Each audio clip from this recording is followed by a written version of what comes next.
और जितने धर्म हैं, धर्म में यदि लड़ाई हो, धर्म में झगड़े हो, धर्म में तकरार हो, और हमारा धर्म बड़ा तुम्हारा छोटा, हमारा वाला मूल है तुम्हारा वाला पुराना है, तो समझ लें कि ये धर्म है ही नहीं,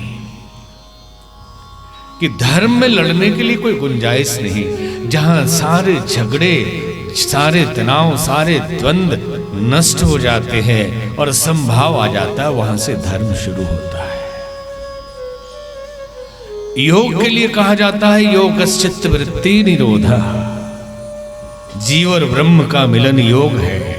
और योग चित्त की वृत्तियां सम हो जाए, न राग रहे, न द्वेष रहे, न अहंकार रहे, कुछ भी न बचे, सिर्फ परमात्मय स्थिति रहे, वहां सम हो, मतलब जो भीतर है वही प्रकट हो जाए, तब योग होता है। ये कौन सा धर्म है कि रोज लड़ाई, रोज निंदा, रोज झगड़े, ये झंडा वो झंडा, बाहरी धर्म। और बोलेंगे कि धर्म नहीं सिखाता आपस में बैर करना, मजहब नहीं सिखाता आपस में बैर करना, हिंदी है हम वतन है, अरे हिंदू है हम वतन है, हिंदुस्तान हमारा। सच्चाई तो ये है, बाद में बिगाड़ दिया गया। हिंदी तमिल कैसे कहेगा कि हिंदी है हम वतन है? विचार करिएगा। तेलुगु कैसे कहेगा हिंदी है हम वतन है? वो तो कहेगा तेलुगु है हम वतन है, हिंदुस्तान हमारा। बंगाली जो हिंदी आती नहीं, वो कहेगा कि बंगाली है हम वतन है, हिंदुस्तान हमारा।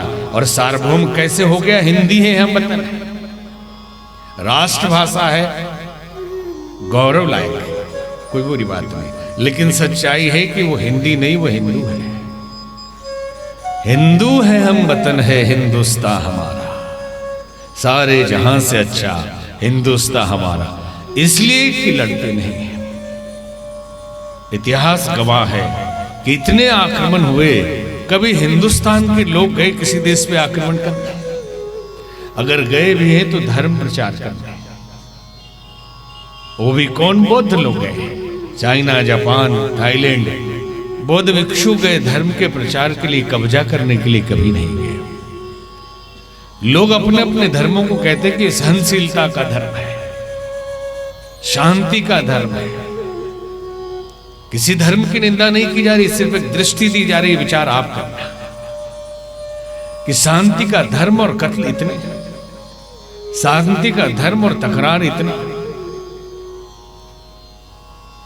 कहा तो जाता है कि सभी धर्म एक ही ईश्वर तक पहुंचने के अलग अलग रास्ते हैं, तो अपने अपने रास्ते जाओ, फिर लड़ने की जरूरत क्या है?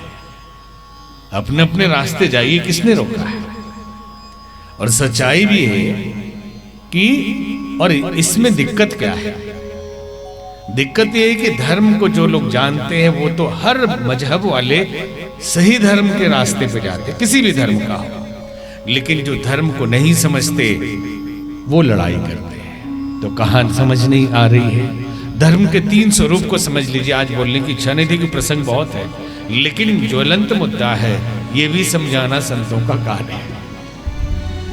3 भाग में अगर धर्म को बांटे तो फर्स्ट जो आउटर लेयर है, the outer layer of religion is ethics and morality.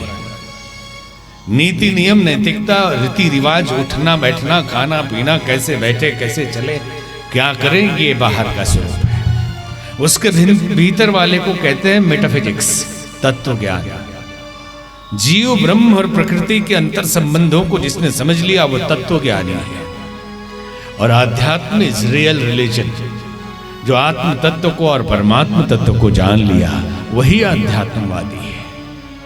तो जो तत्वज्ञानी है, प्रकृति, परमात्मा और अपने रहस्य को, संबंधों को समझते हैं, वो कभी नहीं लड़ते। लड़ाई ये कि इनका झंडा ऐसा रंग का क्यों, इनका झंडा ऐसा रंग का क्यों, इनका इधर से क्यों, उनका उधर से क्यों, तो उनका खान पान ऐसा क्यों। अरे अलग अलग जो बाहरी धर्म है, नीति नियम जो है वो भौगोलिक परिस्थितियों के हिसाब से बदल जाता है। भौगोलिक परिस्थितियों के हिसाब से नीति नियम बदल दिए जाते हैं। मौसम के हिसाब से, जो नेचुरल क्लाइमेट उस समय का है उसके हिसाब से और जो वहां पे खान पान के लिए चीजें उपलब्ध होती है उसके हिसाब से ये नियम बदल जाता है। तत्व ज्ञान कभी बदलता नहीं। नियम बदलते हैं तो कैसे बदलते हैं आप इसे समझ लीजिए। किसी धर्म में चचेरी बहन से शादी करना पुण्य है, पाप नहीं है। और किसी धर्म में पाप है, तो ये पाप है या पुण्य है?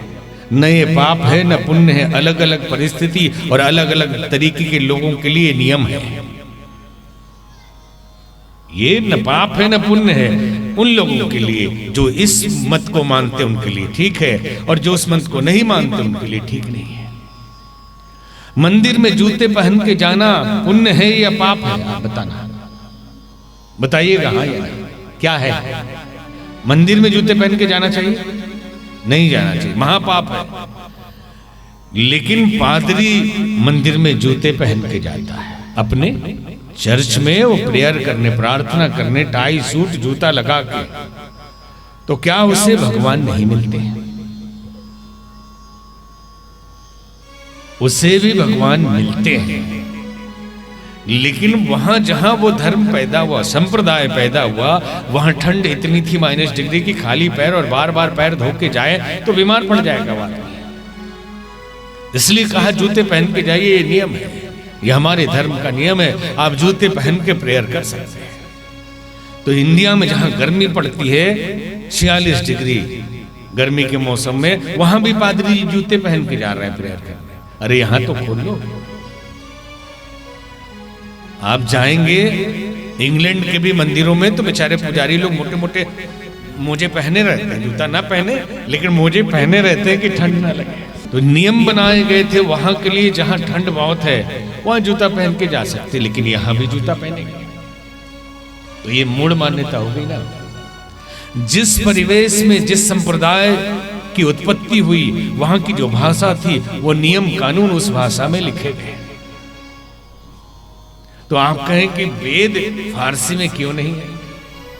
यहां लिखा गया संस्कृत, और यही नहीं बहुत जगह संस्कृत।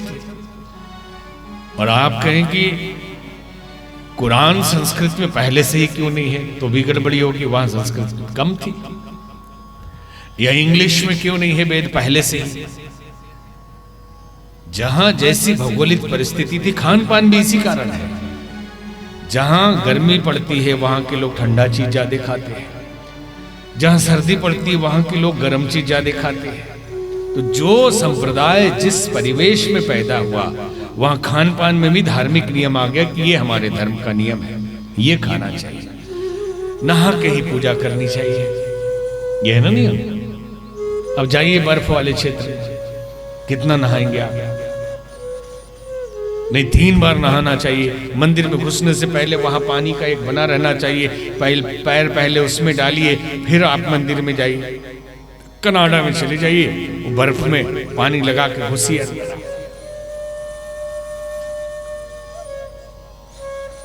तो जहां जो पैदा हुआ, जहां बहुत सारे साग सब्जी की व्यवस्था नहीं थी, तो बोला जो है उसको काट के खा लो, मैं जीवन रक्षा तो करनी है। पानी कम है तो थोड़े कम पानी में काम चलाइए, पाइप वाले लोटे का प्रयोग करिए। तो क्या हर जगह के लिए नहा के पूजा करना चाहिए, धुले हुए वस्त्र पहनना चाहिए, ऊनी कपड़े में कोई दोष नहीं। क्यों दोष नहीं है भाई? इसलिए दोष नहीं, उसके उपाय तो निकाल देंगे लोग कि ये बहुत वो है तो इसमें ये होता है, ऊर्जा का संरक्षण होता है, अलग अलग बात बता देंगे। लेकिन सच्चाई ये है कि ऊनी कपड़े पहले लोगों के पास 1 या 2 ही होते थे। अब तो पैसा बढ़ गया है, शॉल बहुत है लोगों के पास, स्वेटर भी कई तरह के हैं। लेकिन कभी समय था मध्यम परिवार और गरीब लोगों के पास तो 1 स्वेटर भी नहीं होता था, और मध्यम परिवार के पास 1 से 2, 15-15 दिन 1 स्वेटर पहनते थे बच्चे। ठंड के मौसम में कौन धोएगा, सूखेगा। तो लिख दिया ऊनी वस्त्र में कोई दोष नहीं है, आप पहने हुए को पहन के पूजा कर सकते। क्यों? इसलिए कि है ही नहीं दूसरा उपाय ही नहीं है। तो नियम ये है हमारा, हमारे जीने की सुविधा के लिए ये नियम सारे बनाए गए, और हम लड़ते नियमों के लिए कि ये ऐसा क्यों, ये ऐसा क्यों, ये ऐसा नहीं होना चाहिए। अब थोड़ा सा आगे बढ़ेंगे तो लड़ाई समाप्त हो जाएगी।